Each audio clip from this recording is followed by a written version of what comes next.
철 의원입니다.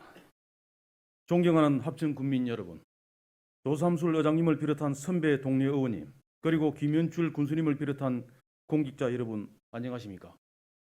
각자의 자리에서 합천군 발전을 위해 불철주야 애쓰시는 모든 분들께 깊은 감사의 말씀을 드립니다. 오늘 본 의원은 합천 댐 건설로 인해 적지 않은 피해를 입고 있는 일부 지역에 대해 얘기하고자 합니다. 댐은 가뭄과 홍수 조절은 물론 생활, 농업 용수를 안정적으로 공급하며 청정한 에너지 공급 수단으로 전력을 생산하는 등 여러 가지 편익을 창출하고 있습니다. 하지만 현실적으로 수혜보다는 청정 자연 및 생태 환경에 대한 가치가 더욱 중요하다는 인식이 높아지고 댐 건설을 통한 공급 위주의 정책보다는 수요 관리에 대한 필요성이 대두되고 있으며 또한 댐 주변 지역에 미치는 각종 환경적 요인의 부작용, 댐 지역 낙후 등이 지속적으로 대두됨에 따라 댐 건설 이후 오랫동안 피해와 불편을 직간접적으로 받고 있는 지역의 주민들을 위한 보상과 지원은 불가피하다고 생각합니다.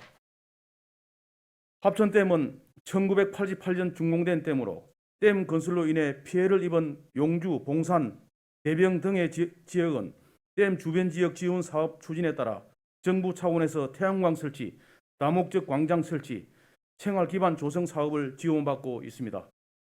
하지만 대양, 율곡, 쌍책, 적중, 청덕 등은 댐 건설로 인해 기후변화, 생태계 파괴 등으로 빈번한 안개가 발생하여 직접적으로 피해를 입고 있지만 지원 대상에서 제외되었습니다.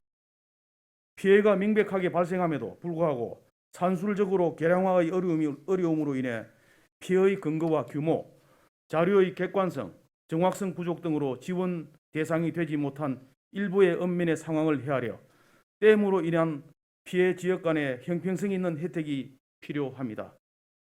평소 댐으로 인해 잦은 안개 발생으로 일조량이 부족해 농축산물 피해가 있고 댐 하류 지역에 거주하는 주민들의 상당수는 기관지, 천식, 비염, 관절염 등의 질병을 앓고 있습니다. 그리고 지난 2020년 8월 무리한 댐 방류로 인해 댐 하류 지역인 율곡, 쌍책, 적중, 청덕면이 큰 수해 피해를 입었습니다.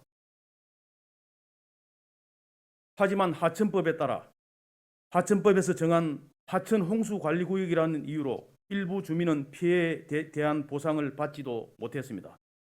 댐 하류 지역은 홍수가 발생했을 때 침수 피해를 입을 가능성이 크고 댐 방류에 따른 토지 유실로 인한 지가 하락과 소득 감소, 과세 토지 상실에 따른 지방 세수 감소 등 지역 경제에 부정적인 영향을 미쳐 낙후 지역으로 전락한 만큼 본 의원은 피해 보상 차원의 지원비와 대책을 피해가 예상되는 지역까지 규모를 확대하여 지원책을 마련해 줄 것을 주장합니다. 안개 다발 상습 지역에 거주하는 주민들의 건강진단, 의료보험료 지원 등 주민생활 지원책을 마련하고 피해 보상과 관련된 지원금은 지역 발전에 기여할 수 있는 다양한 시설 및 관광자원 개발 등 실효성 있는 방안을 강구해 주시고 무엇보다도 향후 댐 건설 시에는 신중한 사전조사와 체계적인 검토가 전제되어야 하며 이미 건설된 댐에 대해서는 피해를 입은 지역이 있다면 어느 곳이든 주민이 실질적 혜택을 받을 수 있는 사업을 추진해야 할 것입니다. 모쪼록 군 차원의 지원 대책을 마련하고 다양한 방안을 제시해 주시기 당부드리며 이상 5분 발언을 마치겠습니다. 끝까지 경청해 주셔서 감사합니다.